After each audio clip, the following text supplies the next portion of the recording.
The mind must not be changed by circumstances. The soul must not be changed by conditions. Remember, it is your conditions, not your ability, that determines whether you can succeed perfectly in your endeavors. No matter how much effort you put in, or how noble you are, you may still fail. This is because blessings in the human realm are formed through a combination of causes and conditions. You must have a certain cause to foster a particular condition.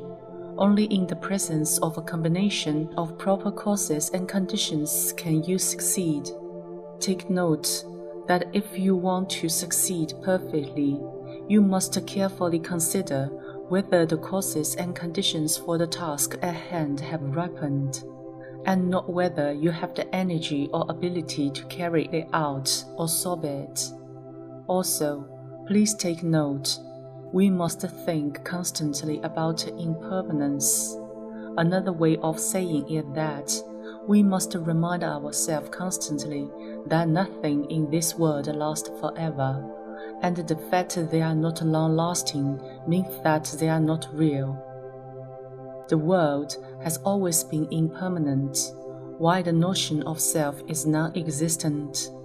Therefore, don't develop attachments to people or things.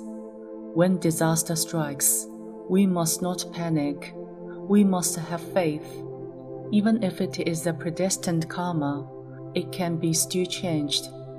Predestined karma is the event in your life that can be foreseen by a fortune teller.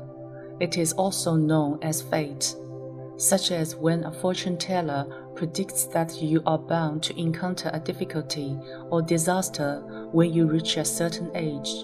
This is referred to as a predestined karma.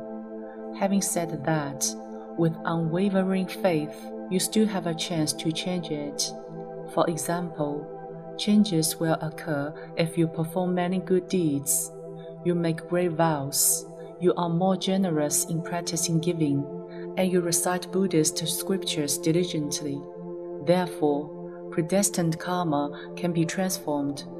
Provided that we are diligent in practicing Buddhism and performing recitations of scriptures, we should not ask for divine assistance or seek psychics for help. As Buddhist practitioners, this is something we should avoid. Instead, we should direct our focus on our cultivation and have unwavering faith that the Bodhisattvas will be able to change your karma. Moreover, the mind must strictly remain unmoved. For example, when a person claims that their mind is unmoved, meaning that they are unmoved by the sight of money, deep down they may think otherwise. This demonstrates that they may say one thing but think another. How many people do you think can really resist the temptation of money? While walking on the street, would you pick up a banknote that lands at your feet? Are you unable to resist the temptation of profitable opportunities? If your mind is moved, you will have to bear the ensuing karmic consequences. And what are you going to do when the consequences befall you? If you can maintain an unwavering state of mind in the face of all kinds of situations, you will be regarded as a noble person. You will have arrived at the stage of sages, entering the stream of sagehood. The 8th ground Bodhisattvas can achieve the stage of signlessness and effortlessness, as they possess the true power of concentration to be immovable. Originally, Buddha was also just an ordinary person who had crossed over to sagehood in gradual steps. In the same way, a petty person can become a magnanimous person, and a stingy person can become generous. The practice of giving is the best remedy to help curb our greed. A person who is generous in giving will be able to overcome their greed. Conversely, a greedy person will be unwilling to give. We have to learn to apply the appropriate methods to overcome our shortcomings and bad habits. No matter how much circumstances change, our minds must not change. whenever something bad happens, or when external conditions become undesirable, how do we rid ourselves of distracting thoughts and prevent our minds from being affected? Firstly, you must observe with wisdom. Understand that everything around us is temporary and will not last forever. When wisdom is used when analyzing a problem, you will gain wisdom in turn. Secondly, you must observe the suffering in hell. Whenever you are about to commit a bad deed, think about the karmic consequence of descending into hell. Thus, you will learn to refrain yourself. For example, if I deceive others or mistreat them, I will have to think about the kind of suffering that I will then have to endure in hell. Thirdly, recite mantra and repent. When we are preoccupied with distracting thoughts and we feel perturbed, we should concentrate on reciting Buddhist scriptures while still repenting earnestly. This way, our afflictions will naturally be gone. Only with sincerity and wholeheartedness, when performing recitations, can we distance ourselves from karmic obstacles, inner demons, and other sources of affliction.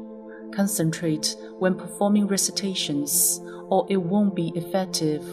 If you are indulged in flights of fancy, the quality of your recitations will be adversely affected, and your mind distracted. Therefore, when performing recitations, we have to concentrate.